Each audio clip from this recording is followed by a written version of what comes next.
कैसे हैं जी?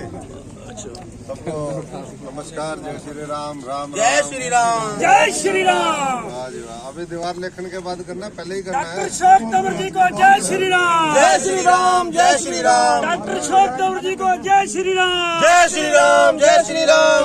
एक छोड़ के हाँ ऐसे बस हाँ ऐसे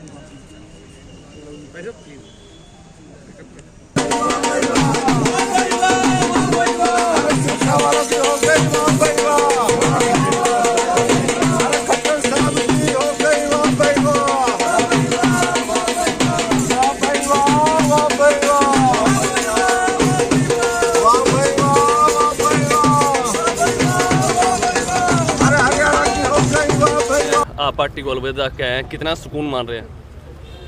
देखिए, सुकून तो हमेशा ही है और मैं समझता हूँ कि हमारी जीवन में लड़ाई देश के लिए रही है। देश के 140 करोड़ लोग, उनके लिए रही है। किसान मजदूर गरीब के लिए रही है। कर्मचारी, नौजवान, हमारी माताओं बहनों की सुरक्षा के लिए रही है। और इसलिए वही संकल्प पहले था, वही संकल्प आज है। लेकिन जिन जिन लोगों के ऊपर भरोसा किया, आपने देखा, वो देखने में कुछ और थे। कहते हैं ना, खाली डब्बा खाली बोतल, खाली है संसार, खाली की गारंटी दूंगा, भरे हुए की क्या गारंटी। तो ये खाली की गारंटी वाले लोग थे। ये इनके अंदर ना कोई दम था, ना कोई इनकी नीयत थी।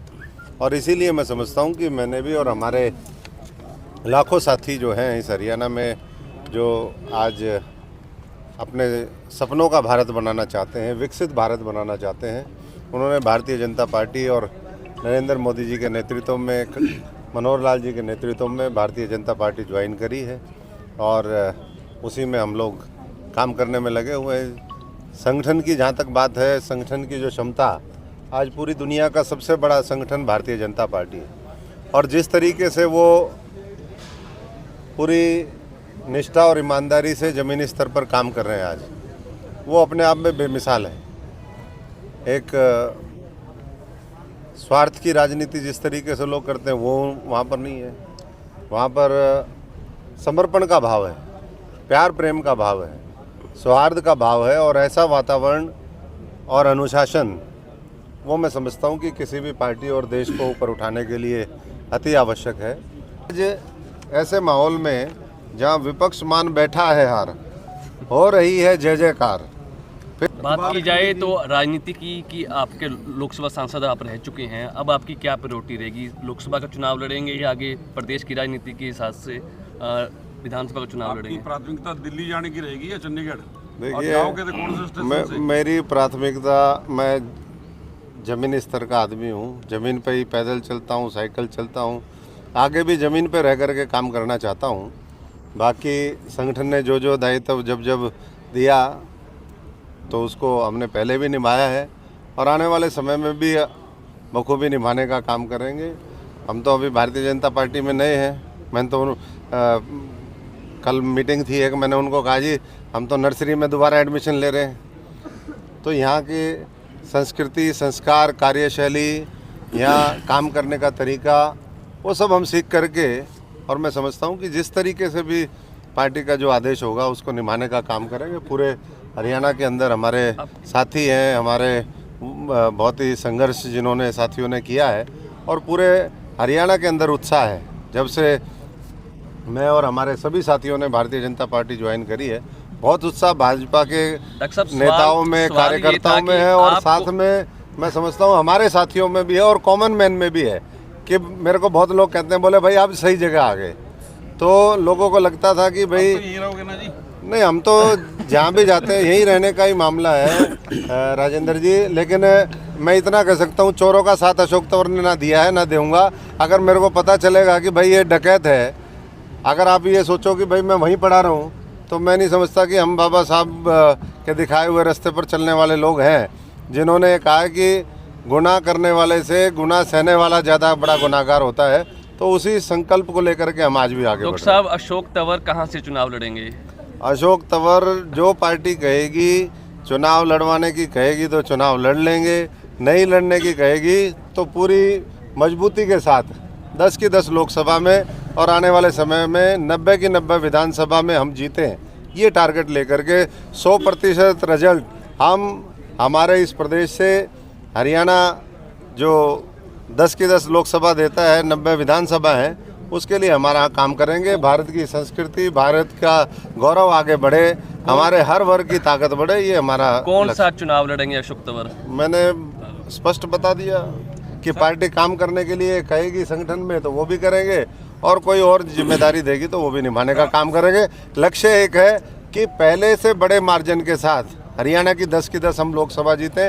पिछली बार एक हरियाणा के बाहर की सीट थी जो पहले नंबर पे आई थी। हमारा लक्ष्य होगा कि हरियाणा की जो टॉप 3 सीटें पूरे देश की हों लोकसभा की, सबसे बड़े मार्जिन 7 लाख, 8 लाख, 10 लाख, जितना वो हो सके उतने मार्जिन के साथ। विपक्ष के पास तो उम्मीदवार ही नहीं है। आप मुझे बता दीजिए कि जितना आज जो सो कॉल्ड विपक्ष है, उनका ज्वाइंट भी उम्मीदवार नहीं है। एक पार्टी के पास तो छोड़ दीजिए, और दूसरी तरफ भारतीय जनता पार्टी में एक साधारण से साधारण आज वर्कर, वो मैं समझता हूँ कि जीतने का मादा रखता है। इस तरीके का काम वो देश की सरकार ने किया, और आने वाले 5 साल में हम इस देश को एक दुनिया की तीसरी बड़ी अर्थव्यवस्था बनाएं। इस देश में जो लोग गरीबी के नीचे आज भी हैं, उनको गरीबी रेखा से ऊपर उठाएं। हर व्यक्ति को रोटी, कपड़ा और मकान मिले, ये सुनिश्चित करें। इंडिया गठबंधन को कैसा देखते हैं? आंदोलन पे हैं सर, कुछ कर रहा है। देखिए, वो संपर्क कर रही है, पार्टी मंत्रियों ने उनसे वार्ता करी है। हम इतना ही कह सकते हैं कि अभी 2 दिन पहले ही, बल्कि कल ही, इस देश के जो सबसे बड़े किसानों के हमारे नुमाइंदे रहे, मसीहा रहे, उनको भारत रत्न चौधरी चरण सिंह जी को देने का काम इसी भारतीय जनता पार्टी के नेतृत्व में मोदी जी ने और भारत सरकार ने दिया है। कल ही ऐसे ही नरसिम्हा राव जी को दिया है, स्वामीनाथन जी को दिया है, जिनका बहुत बड़ा योगदान इस देश के अंदर कृषि और किसान को, ग्रामीण आंचलों को आगे बढ़ाने का है। और आने वाले समय में जो किसानों के जायज़ मांगे हैं, उनका मैं समझता हूं कि समाधान भारतीय जनता पार्टी का नेतृत्व करेगा। स्वामीनाथन को भारत रत्न दिया गया, स्वामीनाथन की रिपोर्ट भाजपा लागू नहीं कर रही। देखिए, रिपोर्ट भी मैंने वही कहा कि जो भी बातें हैं कुछ चरणबद्ध तरीके से होता है, धीरे धीरे। आज भी मैं कल किसानों से इंटरेक्शन कर रहा था, 25-25 हज़ार रुपये उनके नरमा, उसके लिए मुआवजा आया है। इसी तरीके से और फसलों का है।